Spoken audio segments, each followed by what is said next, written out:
everybody. I'm back. I've missed you guys. I'm sorry I've been MIA. There's always so much stuff to fight right now. I think by nature I'm more of an activist anyways, and when all this happened after the election, and we're losing our democracy day by day, slipping away from us, so I really feel like I have to do what I can to fight the good fight kind of thing, and I'm out there and I'm really involved, and I just don't even let it get me down, because I really feel like I have to do what I can right now because hey, we just got our freedom when we left, and then it's being taken away from us again. I don't want the government to tell me what I can and what I can't do. And, slipping into a dictatorship is no other than being a Jehovah's Witness or any other cult, really, where you're being told what you need to do, what you can't do. And it's bad. So anyways, I can't be complicit. I have to get my activism in gear, and so I am. But besides that, I thought, hey, it's time to make another episode. I had a really happy thing happen to me today because I am a member in the local Exjw group. And the founder for our local group is just an amazing, amazing lady. And I love her so much. And she asked me to be admin with her for our Facebook group, because we kind of shifted to the Facebook group. And I was very honored because I just love this girl. And we had a new member, and she's so sweet. And she said, hey, can we meet up soon? And I'm like, yes, absolutely. We need to schedule something. It's time for our next Exjw meet. And the name is very unique. And I thought, I feel like I have seen this name before.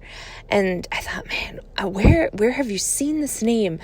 And suddenly I realized that, is this the same name that emailed my channel here, my Rayleigh France JW Tales, channel? And I went to my email, and I have to be honest, I haven't checked it in a little bit, and wouldn't you know it, it was the sweet Exjw sister had emailed me and said, oh, I hope you're doing okay. I just haven't heard from you. I'm just, reaching out to make sure that everything's doing good, which I thought was so sweet. And it's the same person that just joined our Exjw group. And I was so excited to tell her that it's me, you don't even know, it's me. We're about to meet in real life. So this morning I got to tell her, and I think we're both just over the moon, because I feel like when you listen to the stories that people tell, especially in our small group of ex-Jehovah's Witnesses, you feel so connected with people. I had that with JT and Lady C. They don't know me, but I just felt so connected to them. And I reached out to them as well. And I was like, I would really like to meet you. And it hasn't happened yet, and I still want to. But to be able to realize that we're in the same city is just so random and exciting. So that's about to happen. I will report back to you guys when we're going to meet. Maybe I'll have her on the podcast. We can be just we were so thrilled. But I also wanted to make a little bit of a new update podcast, because, oh my gosh, I don't know if this happens to you guys, but I constantly run into Jehovah's Witnesses. I don't know if that's you all, but it is me. I don't know what it is. I talk to people, I'm personable, and I chat with everybody. So I don't know if they just feel comfortable to tell me, but this happens to me all the time. For example, I went to my kid's school, and they had I don't know if she's the guidance counselor, but she's she came into this meeting with us, and she was talking to me, and I really like her. And I thought, man, the way she looks, there's a look that Jehovah's Witnesses have. And I thought she could be one, but it was kind of in the back of my mind. And so when I was talking one-on-one with her, I told her, I think my kids have gone through a lot, because I don't know if it's easy to understand or not, but we left a cult, and that's a lot. And in all honesty, like, even though she looked a little bit like a J-dub, I didn't really think she was going to be a J-dub. Usually when you're in a school surrounding, there's not even like another J-dub kid a lot of times, And so I started telling her how hard it was for us to leave, and homegirl said she was a Jehovah's Witness, and I'm like, oh, I mean, like, you just kind of want to run away, you're sitting in this, like, meeting, and I'm like, well, it was still really hard for the kids, and I gotta give it to her, because she was very professional. She didn't even seem like she was judgmental. Maybe she had a little bit of cognitive dissonance, because we had good rapport with each other, and she likes the kids, and she's always awesome when I see her. Like, she's not even like a little bit weird with me. I think she might not really think I was like fully in baptized, because maybe I seem like worldly to her. So maybe she just thinks we like went to meetings or something, and has no idea like how deep into this cult I was. And her and I, we talked like a little bit. Like, I had a little bit of a conversation with her, and it was so weird. But I mean, every time I see her, she's nothing but friendly. She's not even just a little bit weird with me. So that was one time I had an experience like this. The other time was I went into a store, and there's like a pro helping you, giving you advice on the thing you're buying. And she's awesome. So every time I go, I always seek her out, because I really like her advice on things, has to do with my job. So I always appreciate her specifically, and I'll ask for her to help me with certain things. And I mentioned to her, like, we were just kind of talking, and I'm like, yeah, my kid, like, he just, went to his grandparents, and man, it's so crazy, like, they made him cut his hair, and it's because he goes to church with them. And I always say church when I'm speaking to worldly people, because, what am I going to say, meeting? Sounds like AA, like a meeting. And she kind of looked at me funny, and she goes, what religion is that? And I'm like, Jehovah's Witnesses. And she goes, ha ha ha ha ha, I'm one too. And I thought, that is so freaking weird. And she kind of giggled, and she's like, oh, that's not really right that they made him cut his hair. And I'm like, yeah, I didn't really like it either. It's just like really weird, like as if God wouldn't like you whether you had long hair or short hair. And even though she is a J-dub, like, I see this lady, I at least like monthly. She cannot stand our current president. And so, she's very vocal about that. And actually, it's kind of funny, because when I get her on a row, she'll like start cussing. And it's so funny to me. But then she'll like stop herself and talk about how it just even doesn't even matter, because it's all fulfillment and prophecy.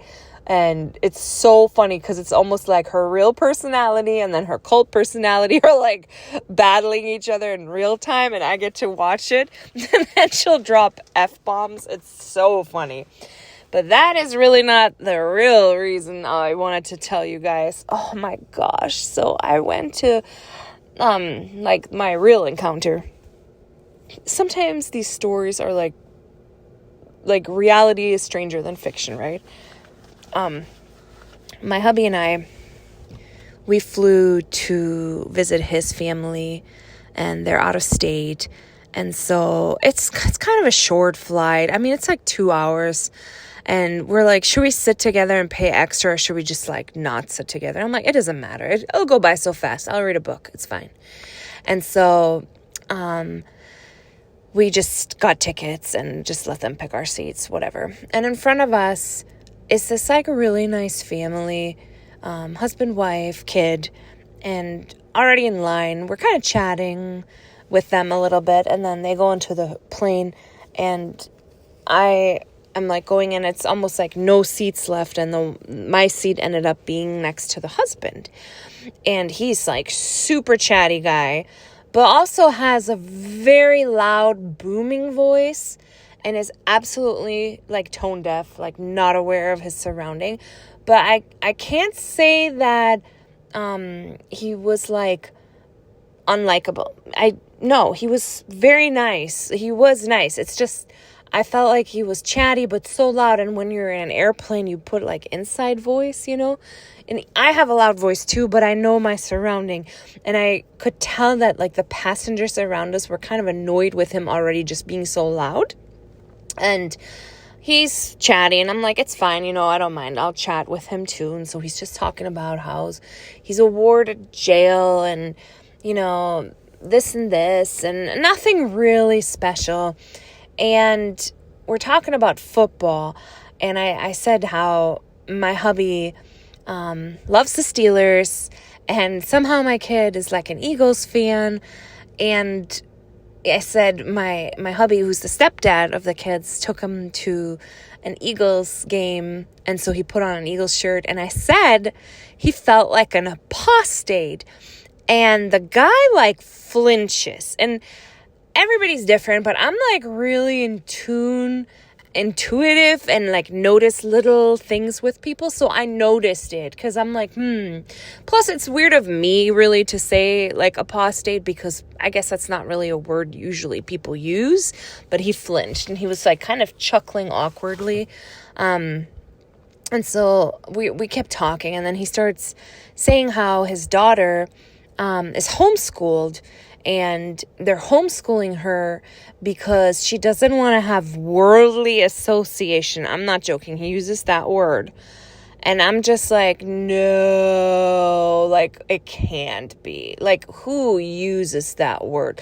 Like, even if you're an evangelical Christian, you don't really say it like that. Like, that's such J-dub lingo, And he's talking about how he has this tool belt of knowledge that he uses to raise his daughter, and also how if you go to school, it's all about dating and sex and prom. And I'm just laughing inside because I'm sorry, it's only the J-dubs that hate on prom. Like, no other religion cares like this. It's just like J-dubs. Oh, prom is bad. Everyone has sex at prom. And so I'm thinking, like, if I'm just like this random person, this conversation wouldn't even make sense to me. So I'm trying to think. I'm like, I'm going to be stuck next to this guy for 2 hours. So I might as well like play the game, I guess. He's witnessing to me. I'm going to unwitness to him. And at this point, I am not like certain that he's a Jehovah's Witness. I'm just like thinking he might be, probably, or he's just really like a religious nut. And really, and again, he's speaking very loudly. Like, I can feel the people around us being annoyed. And so I'm a little torn too. Like, should I keep talking to him and we're annoying everybody? Or should I just like ignore and withdraw, and then we won't ignore? Like, but I'm like, well, I don't even know. I'm just like, I'm kind of gonna just go and talk to him, go ahead with this, because at least he doesn't know he's sitting next to an apostate, like Exjw. So I'm just going to use this right now, and I'm going to make him think as much as I can about stuff. And so I said to him, what's wrong with prom?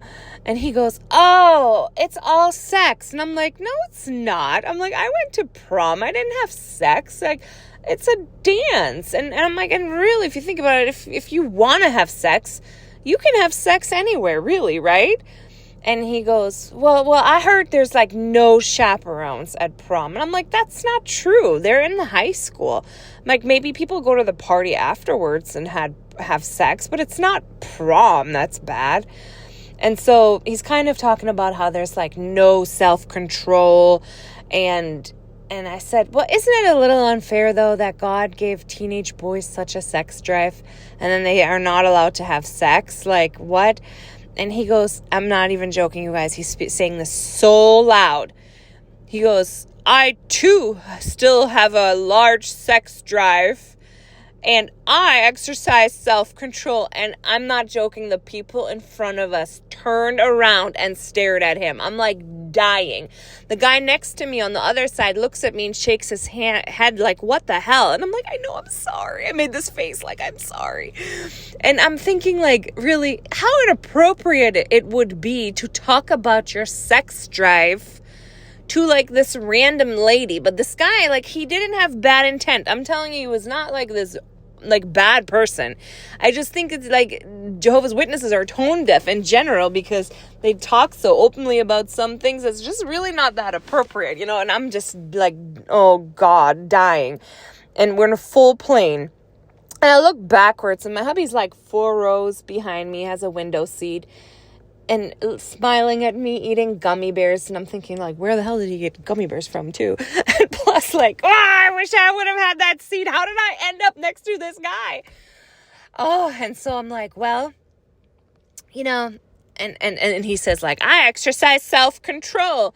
And I said, but then there's also birth control. I just wanted to mess with him, you know. And he says how we should wait till we get married and all this. And I'm like, well, you know, even if you get married, it's not a guarantee. You know, you still can be exposed to AIDS. Case in point, my entire freaking story, marrying a Jehovah's Witness, Bethelite, ministerial servant, pioneer dude. Like, I'm just like screaming inside. I'm like, you are not protected waiting to marry, like, in the faith at all. And it's just, oh, wow. Anyway, so we're like on this little tangent, and then I don't know how we got on there, but I'm saying like immorality, and he's kind of saying like in the Mosaic law it even says that, you know, you will be stoned or something. And I said, does that seem cruel to you?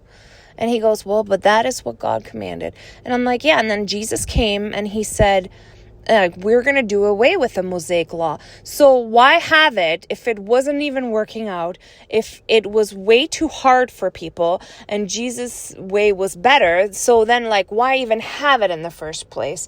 And I said, and plus, like, in the scripture, it says, you know, when there's a, like, sexual immorality and adultery, they need to be stoned. How come David and Bathsheba didn't get stoned? And I'm serious, you guys, like, at this point, wouldn't you kind of like have a hint that I may just be a Jehovah's Witness like me? Because who else knows this stuff? Like, who else even talks like this, you know? But like, no, dude had no idea. And he's like, yeah, well, David, you know, he felt really bad. And I'm like, yeah, but it was an exception to the rule. He felt really bad. What if other people felt bad? That didn't matter. So is it because David was a king? Like, did he give special, like, excuse because he was king? That's not fair. So, like, isn't that, like, why have this rule when then the rule doesn't apply to, you know, everybody, including the king? And I said, plus, why did David have to have hundreds of wives? Isn't that, like, sexual immorality in a way, too? Like, that seems so weird. And he goes, David had hundreds of wives? And I'm like, yeah, look it up. And so I was kind of like getting to this point anyways, because I wanted to see how he would look it up. And wouldn't you know it, dude pulls out his phone, JW.library. Confirmed Jehovah's Witness. Sitting next to me on an airplane of hundreds of people.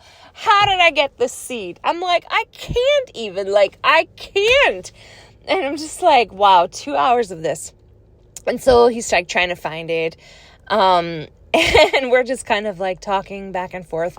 And I will give him credit. I think he was probably an elder because I don't know about you guys, but I've met a lot of J-dubs who don't actually know a lot or studied a lot. They like study the Watchtower maybe, but it's, you know, kind of repetitive. But this guy did mostly know his stuff very, very well. So I give him credit for that. I was like, okay, dude, you know. And so I said to him, well, you have homework now. When you go home, you can like figure out if David, how many hundreds of wives David had. And he's like, oh, okay, yeah, okay, I will do that. It was so funny. So we continue talking, and he like wants to talk to me. I don't know how. He just weave from one subject to the other, and he's kind of saying like, wants to read me the scripture how men shouldn't. Oh, he said like schools indoctrinate you. All this transgender stuff that is being indoctrinated. And I'm going to tell you guys this, like, my kids are in school, all three. There's no indoctrination of transgender anything. My kids are, like, loud and opinionated, and they will speak their mind. That is not going on. There's acceptance going on of, you know, gay and homosexual and all that. And I think that's a good thing. Like, we should, and really, like, at the end of the day, it says in the Bible, we should not judge. That is just my mantra. Like, stop judging. We don't know what someone's life's like. We don't know, who they are. Let them be them. If this is a free country, let them be free. It's not my business, basically. And so I said to him, I'm like, I don't know. And so he pulls the Bible out and he goes, well, in the Bible, it says he made them male and female. So that is what God said. And I don't want anyone indoctrinating my child differently. And I said to him, it's just not black and white like that sometimes, though, because, some people are born with 2 X chromosomes and a Y. So they're kind of like a different sex because they're both. It's just the Bible is black and white, but life isn't black and white because situations just differ sometimes. And he goes so loud, oh, you mean when like the penis is like this little nobbin? And I'm just putting my head in oh my God. So there's kids around us, I'm like, oh my gosh. The people in front of us turn full head around again, staring at this dude. He is oblivious. He didn't even notice. And I'm like, yeah, but even if it's a little nobbin, it's still a penis and you're still both. There's different things besides male and female. It's just not black and white like that. And he didn't really know what to say to that, really. And he's like kind of weaning into like homosexuality, and he wants to read me the scripture. And I said, hold up. I'm like, don't read that like loudly in the plane, because I'm thinking it's just like so wrong to read something judgmental in your JW Bible out loud in an airplane, like offending anybody who might be gay on the plane. I'm like, we're not doing this right now. I'm like, no. I'm like, I know what you're going to read. I'm like, we're good. Okay, we're good. And I said, we just need to leave it at Jesus said we shouldn't be judging. And he's like, oh, okay. I'm like, we shouldn't. There's many kinds of like, in your eyes, sinners. I don't know why we're emphasizing this particular sin so much if people are sinning other ways, So obviously, I don't even think this is a sin. I'm just speaking like in J-dub terms to him. And I'm like, and plus it says in the Bible, you mind your own business. And he kind of chuckled at that because I just did not want to touch that subject. I'm like, no. The community is going through enough. So like, we're not doing this. And he agreed. And so he's kind of like just preaching to me, and I'm leaving him a couple of nuggets because I'm thinking, and at this point, I actually started taping our conversation because he was looking for a scripture, and I'm like, I'm just going to click record on my phone. The audio is terrible. I'm going to see if my kiddo can clean it up so that you get all like the noises out from the plane and you can hear him. I have like an hour of the conversation because it's interesting to hear, and I will post it if we can clean it up. But basically, I'm like going into the mindset, like, what can I leave this man with that will make him think? I have an opportunity here. I'm like stuck next to him and I can unwitness. And so what I said to him is like, to me, what really bothers me about religion is that everybody thinks what they're saying comes from God directly. We all listen to it, and then whoops, new leadership, everything gets overhauled, and now all this new stuff is from God. So how could it be from God if it was wrong or overhauled in the first place? And I said, and I don't even mean like wisdom added on to what we already knew. I mean completely change. And he's just kind of looking at me like, And I said, I'm going to give you an example. And here's something about cults. You never talk about that cult. That will make them shut down immediately. You talk about a different cult. They will listen because they also judge that different cult. They don't feel personally attacked. But the truth is, all cults have the same structure. So they're going to get some nuggets from this. So what I did is I used the Mormons. And the Mormons recently, just like the J-dubs, changed from having to wear skirts to the women are now allowed to wear pants too, which is so crazy that like somebody gets to tell you as a grown-ass adult, you now can wear pants. Like, just think about it. And it's the same with men and beards. Like, a grown-ass man is being told, you are now allowed to wear beard. Like, we're babies. I can't stand that. And so I told him, I'm like, the Mormons, the women, they have to wear special underwear, and they always had to like dress really modestly, and they have to wear skirts up until recently when it was changed that now they can wear pants. And I said, and that really, really bothers me, because I feel like you're doing something that was man-made, that wasn't ever from God, but the religion pretends like God led them to say it. But then it was wrong. He didn't really say anything for a minute. And then he kind of wanted to come back with like talking about modesty and how it's more modest. And I'm like, you can be modest, but it's not anybody's business to control whether you're wearing a skirt or pants, And he's kind of talking about like women who are dressed and they're letting it was very sexist, actually. And I'm thinking like the people in front of me are probably cringing, like how he's describing like mini skirts and boobs hanging out. And I'm like, oh my God.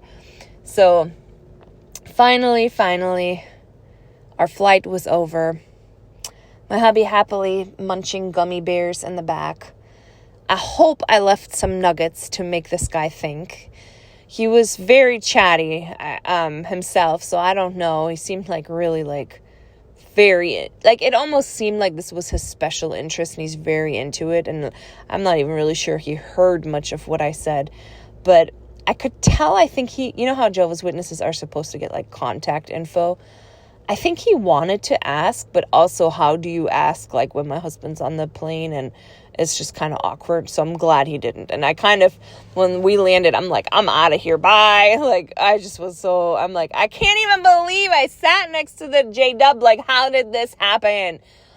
So, he was waiting for his family and I had already left the plane. And the family in front of us, I saw them in the airport and I went up to them and I'm like, I'm so sorry. And they go, what the hell was his problem? 2 hours of him like talking so loudly and inappropriately. And I go, he was a Jehovah's Witness. And they said, oh my God, is that what it was? And I'm like, yes. The funny thing though is he doesn't know. I used to be one, so I kind of knew what he was talking about. And I was like kind of talking and like debating him. And they were like, oh my God, it was so annoying. I'm like, I know, I'm so sorry. Like this, they meant the guy was annoying because I was like whispering kind of. So I had to tell you guys this story because dang, what an experience. So let me know in comments if you guys see J-Dubs out and about. And to my new friend in my Exjw group, I can't wait to meet you, girl. Like, I'm so excited. I am so stoked. We're in the same group.